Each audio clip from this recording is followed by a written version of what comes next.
থেকে প্রতিজ্ঞাবদ্ধ হয়ে যাচ্ছি আমরা আজ থেকে আমরা তৃণমূল কংগ্রেসের এক একটা সৈনিক হিসাবে আমরা কাজ করব।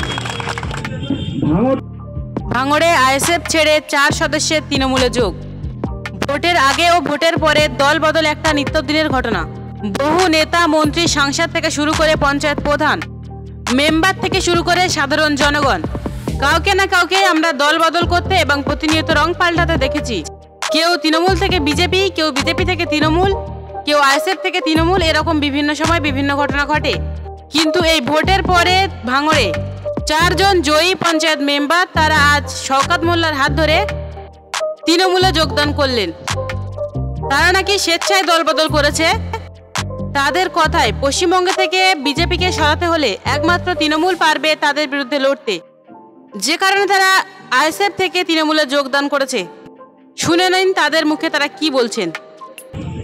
ভাঙড় থেকে আইএসএফ এবং সিপিএম প্রত্যেককে পরাস্ত করার মতো ক্ষমতাশালী একমাত্র নেতা হলো শওকত মোল্লা।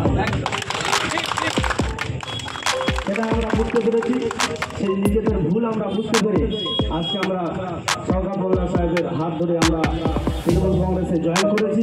আগামী দিন বাংলা থেকে সিপিএম নয়, কংগ্রেস নয়, ইন্ডিয়ান সেকুলার ফ্রন্ট অর্থাৎ আইএসএফ নয়, একমাত্র বিজেপিকে রুখতে পারে তৃণমূল কংগ্রেস।